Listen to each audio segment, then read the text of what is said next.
إن الحمد لله نحمده ونستعينه ونستغفره ونستهديه ونعوذ بالله من شرور أنفسنا وسيئات أعمالنا من يهده الله فهو المهتدي ومن يضلل فلن تجد له وليا مرشدا وأشهد أن لا إله إلا الله وحده لا شريك له وأشهد أن سيدنا وحبيبنا وعظيمنا محمد بن عبد الله اللهم صل وسلم وبارك على محمد وعلى آل محمد كما صليت وسلمت وباركت على إبراهيم وعلى آل إبراهيم في العالمين إنك حميد مجيد رب اشرح لي صدري ويسر لي أمري واحلل عقدة من لساني يفقه قولي سبحانك لا علم لنا إلا ما علمتنا إنك أنت العليم الحكيم اللهم علمنا ما ينفعنا وانفعنا بما علمتنا وزدنا علما إن الله وملائكته يصلون على النبي يا أيها الذين آمنوا صلوا عليه وسلموا تسليما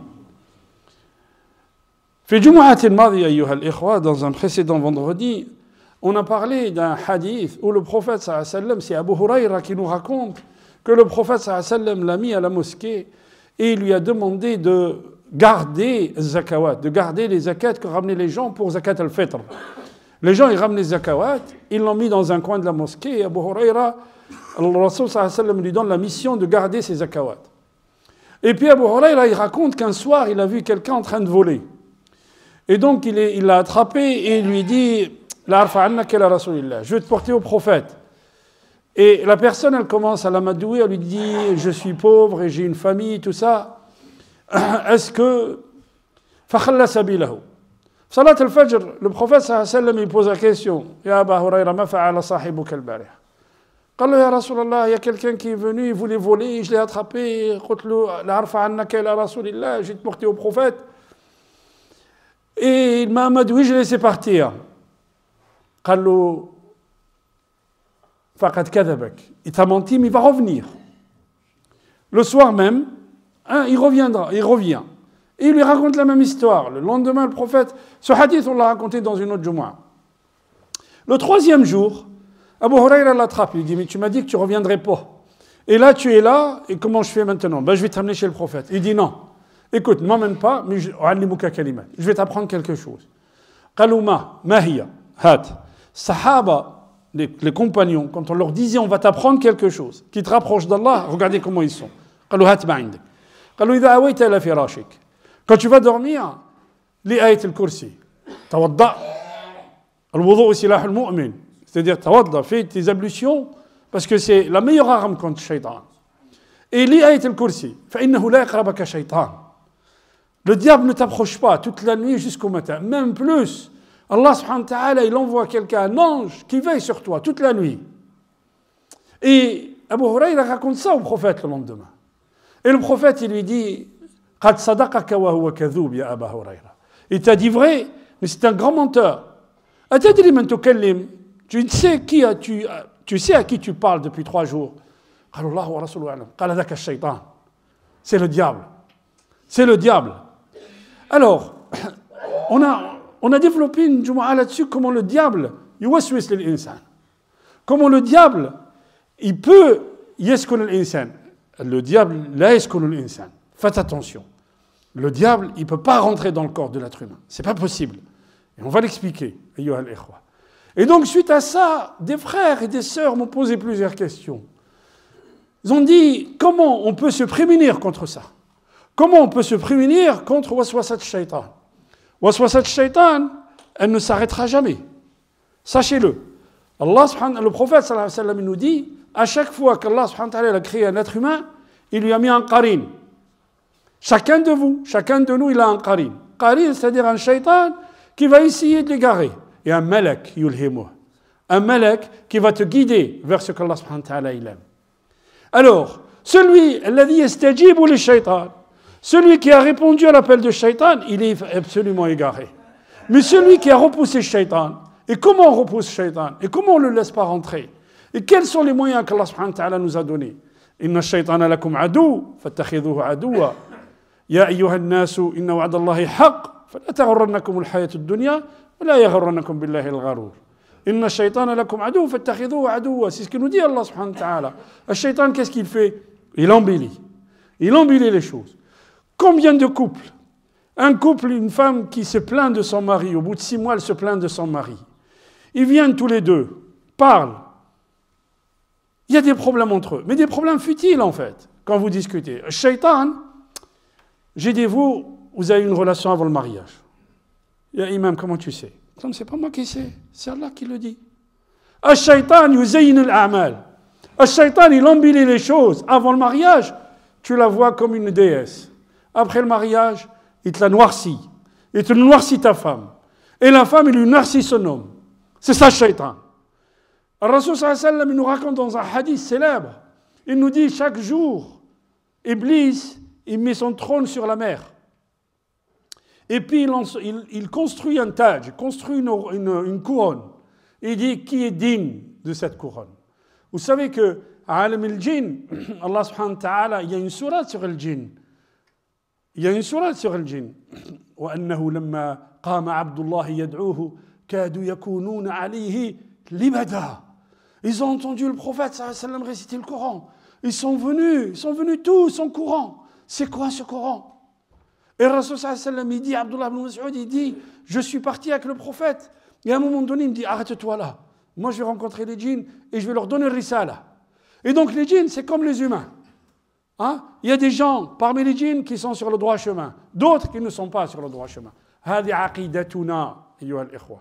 Ça, c'est notre credo. Et Allah subhanahu wa ta'ala, il n'a pas fait de la croyance aux djinns un pilier de la foi. Le pilier de la foi, c'est la croyance aux anges, pas aux djinns. Les djinns sont cités dans le Coran, on doit y croire. Mais ils ne sont pas parmi les piliers de la foi. Les piliers de la foi sont au nombre de 6. L'imanu billah, wa malaikatihi, wa kutubihi, wa rusulihi, wa liyawm al-akhir, wa al-qadar, khayrihi wa sharrih. Donc Allah subhanahu wa ta'ala, les anges, les rusul, et kulluha ghaib. Les livres, on ne va pas développer ici. Le jour du jugement et puis la prédestination. Mais il n'y a pas les djinns. Par contre, les djinns sont cités dans le Coran. Et si on ne croit pas à quelque chose qui est dans le Coran, on n'est pas musulman, on n'est pas croyant. Mais pourquoi? Parce que les djinns ne sont pas liés à vos œuvres, ne sont pas liés à nos œuvres. Al-Malak, il est lié à nos œuvres. Al-Malak, c'est lui qui insuffle la vie dans le fœtus. Al-Malak, c'est lui qui écrit tout ce qu'on fait, à gauche et à droite. Raqibun Atid. Al-Malak, c'est lui qui prend l'âme. Al-Malak, c'est lui qui distribue la subsistance. Al-Malak, il est lié à nos œuvres. Al-Jinn, non. Il n'est pas lié à nos œuvres. Donc Allah subhanahu wa ta'ala, il nous dit, Shaitan, qu'est-ce qu'il fait? Yuwaswis. Alors, il faut comprendre deux choses. Qu'Allah subhanahu wa ta'ala, quand il nous a créés, bien sûr, il nous a donné un corps.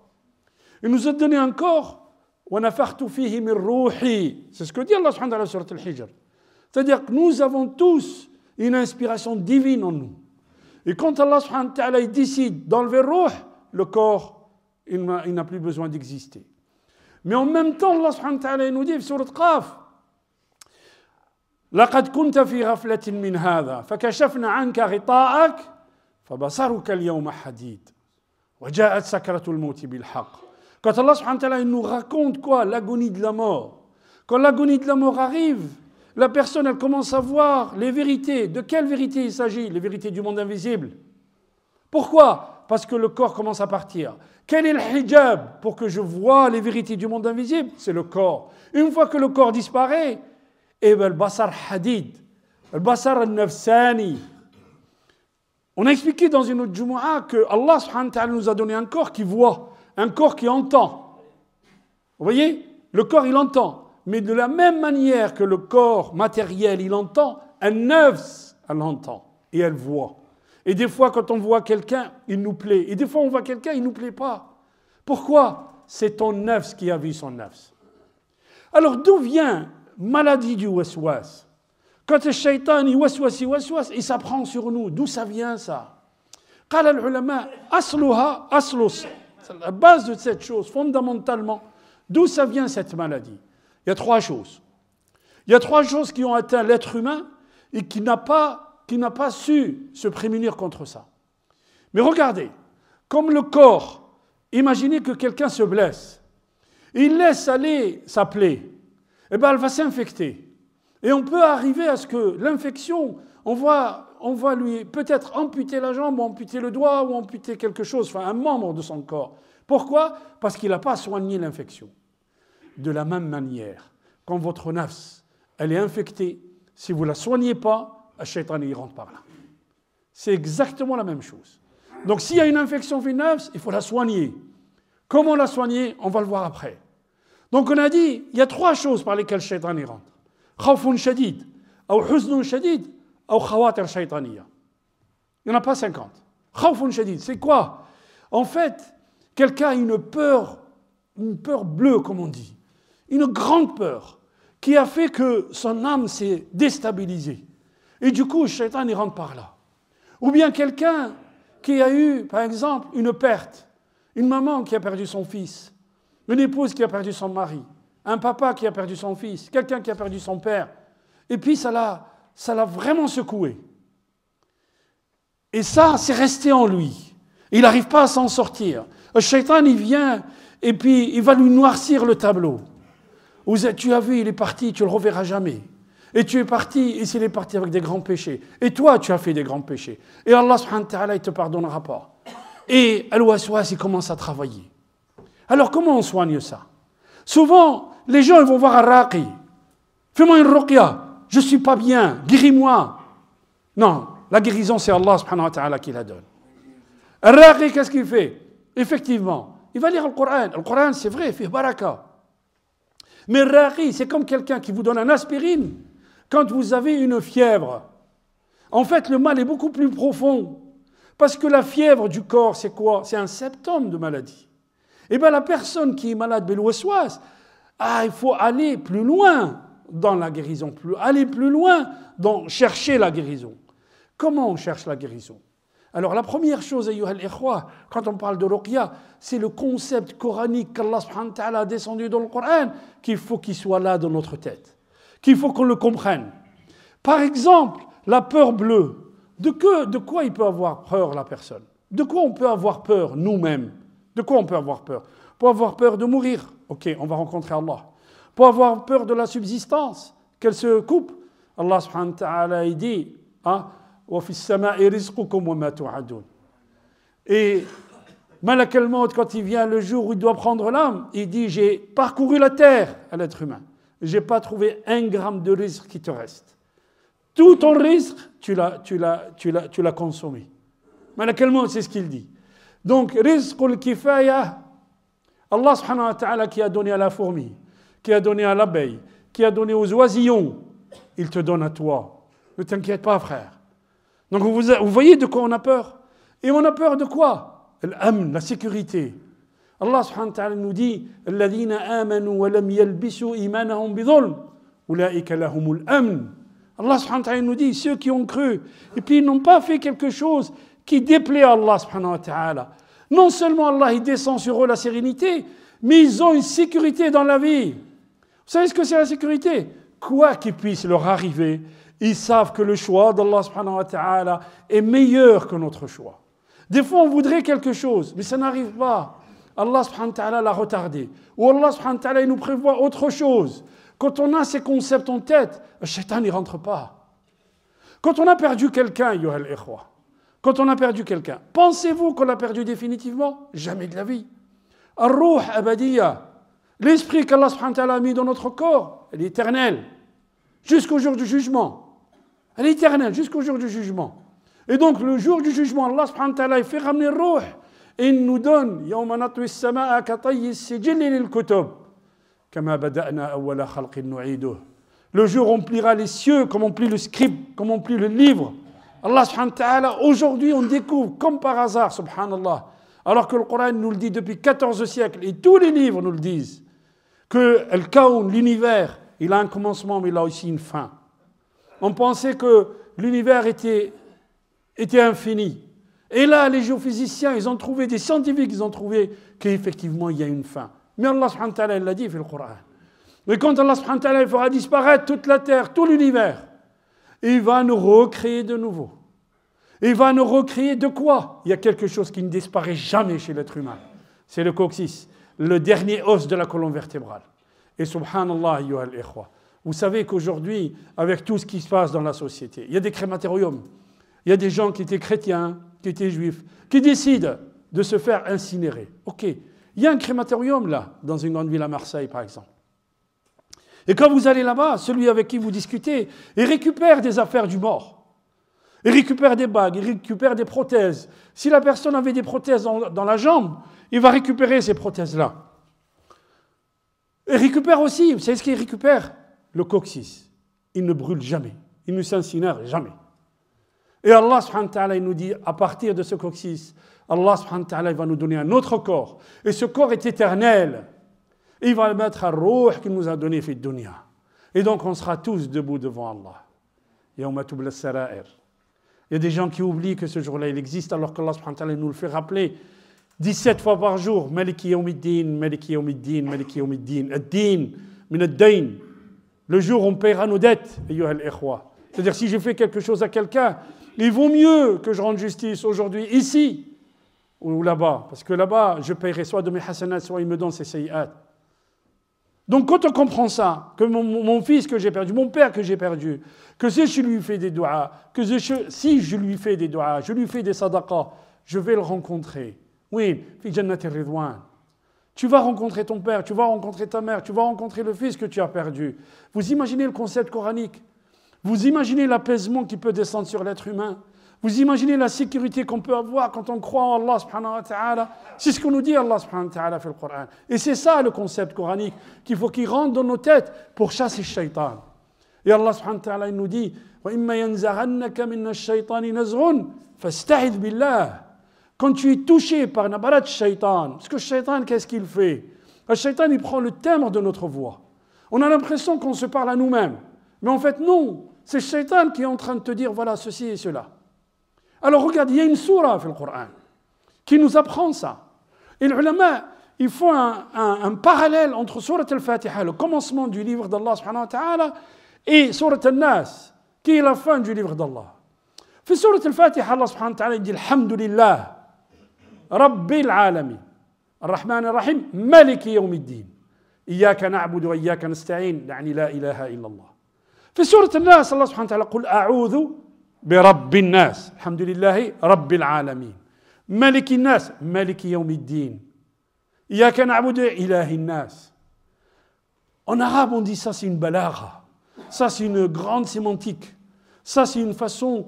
C'est une authenticité parfaite dans le Coran parce que le commencement, il correspond à la fin. Subhanallah, le commencement, il correspond à la fin. Ajib le Coran. Mais en même temps, في سورة الفاتحة, qu'est-ce qu'on dit? اهدنا الصراط المستقيم صراط الذين أنعمت عليهم. Ne nous fait pas de ceux qui sont égarés, mais ne nous met pas parmi les gens qui sont égarés ou bien qui ont encouru la colère d'Allah. Alors que là, nous avons demandé une protection globale. في سورة الناس, Allah subhanahu wa ta'ala il nous dit قل أعوذ برب الناس. Je me réfugie auprès de toi, ya Allah, ya Rabb. Pourquoi Allah subhanahu wa ta'ala utilise le mot Rabb, le mot Ilah? Pourquoi? On vous dit souvent shaitan, il nous amène à ce que on ait un autre Rabb, on ait un autre Ilah. Et à shaitan, qu'est-ce qu'il a fait sortir de Jannah? L'arrogance. Et regardez, le meilleur arrogant sur terre qu'Allah subhanahu wa ta'ala nous cite dans le Coran, qui? Pharaon. Pharaon, il leur dit Alaysa li mulku Misra? Il se prend pour un malik. Ma alimtu lakum min ilahin ghayri. Il se prend pour un ilah. Vous voyez? Rabb wa ilah. Zid. قل أعوذ برب الناس ملك الناس إله الناس. وفرعون قال أنا ربكم الأعلى. Regardez, subhanallah al-azim. Allah subhanahu wa ta'ala il nous dit faites attention à shaitan. Demandez à Allah subhanahu wa ta'ala une protection contre le shaitan. Dès que tu penses que le shaitan il est en train de te susurrer des mauvaises choses, قل أعوذ برب الناس قل أعوذ برب الناس ملك الناس إله الناس. Ensuite Allah subhanahu wa ta'ala il nous dit quoi? الذي يوسوس وين في صدور الناس. Il n'a pas dit في قلوب الناس. Il ne touche pas à ton cœur, abadan. Il ne peut pas toucher à ton cœur. Il touche à ta poitrine. Il peut te susurrer des choses. C'est pour ça qu'on dit insan maskoun bâche. Avec quoi il est hanté? Il est hanté par des idées noires que le shaitan a insufflées dans sa tête. Mais si on a le concept coranique et le lien avec Allah, Allah subhanahu wa ta'ala dit dans le Coran Inna ibadi laysa laka alayhim sultan. Mes serviteurs, tu n'as aucun pouvoir sur eux. Pourquoi, ayyuhal ikhwa? Parce que le jour du jugement, quand on arrivera devant Allah, personne ne pourra dire « Ya Allah, j'ai pas jeûné ou j'ai pas fait ma prière parce que j'avais un shaitan au fond de moi. » Non, Allah subhanahu wa ta'ala la yaqbal. Allah subhanahu wa ta'ala nous dit dans le Coran « Wa in kullu nafsin » ما قالش مؤمنة ولا كافرة إن كل نفس لما عليها حافظ. Autrement dit, chaque âme, Allah subhanahu wa ta'ala, il a mis une protection, comme un champ magnétique autour. Un shaitan, s'il veut arriver, c'est lui qui se brûle. Donc qu'est-ce qu'il nous reste à faire, ayyuha al-ikhwa? Avoir confiance en Allah. Avoir confiance en Allah, al-thiqatu billah. Dans une prochaine Jumu'ah, Inch'Allah, on va développer ce thème. Comment avoir confiance en Allah? Comment avoir l'yaqin fillah? Comment avoir la certitude en Allah? Que quand Allah subhanahu wa ta'ala te dit quelque chose, ne t'inquiète pas. Allah subhanahu wa ta'ala, il agit toujours par rapport à ce qu'il a dit. Si Allah il nous dit, si vous faites ça, je fais ça, si la chose ne se réalise pas, où est-ce qu'il est le problème? En nous, pas en Allah. Allah subhanahu wa ta'ala, quand yu'ad, il fait. Et quand Allah subhanahu wa ta'ala, il te dit, si tu es croyant, laquelle amn. Si tu as la vraie croyance, laquelle amn. Si tu es un vrai croyant, tu as la foi, laquelle amn. أقول قولي هذا واستغفر الله لي ولكم فاستغفروه يغفر لكم إنه هو الغفور الرحيم. بسم الله والحمد لله والصلاة والسلام على رسول الله. أيها الإخوة، شيء يسير, quelque chose de simple que le prophète sallallahu alayhi wa sallam nous a appris. Et c'est ça, ala bi dhikrillahi tatma'innul qulub. Ibn al-Qayyim dit dhikrullah, le rappel de Dieu, c'est que tu penses à Allah dans tous tes moments. Quand tu pars en voyage, quand tu vas dans une autre ville faire tes affaires, où est-ce que tu vas faire ta prière? Quand quelqu'un te dit « fais-moi ça, Inch'Allah », c'est-à-dire tu penses qu'Allah subhanahu wa ta'ala, c'est lui qui décide de tous tes actes. On est lié à Allah. Il y a une prière que le prophète sallallahu alayhi wa sallam nous a appris. C'est quoi cette prière? Salatul haja. Si tu as un besoin, si tu as un besoin, Allah subhanahu wa ta'ala nous dit « tawadda, fais un bon wudu et fais rak'atayn ». Dans ces rak'atayn, tu lis قل يا أيها الكافرون وقل هو الله أحد. Vous voyez, on s'innocente de la mécréance et on déclare l'unicité d'Allah subhanahu wa ta'ala. Après salat, tuthni ala rasulillah sallallahu alayhi wa sallam. اللهم صل وسلم وبارك على محمد وتدعو الله بأسمائه الحسنى وأسمائه العلى ثم تقول اللهم إني أسألك موجبات رحمتك وعزائم مغفرتك والعصمة من كل ذنب والسلامة من كل إثم لا تدع لي في هذا المقام ذنبا إلا غفرته ولا هما إلا فرجته ولا حاجة من حوائج الدنيا. Et le prophète il dit ici, tu cites ce que tu as besoin. إلا قضيتها برحمتك يا أرحم الراحمين.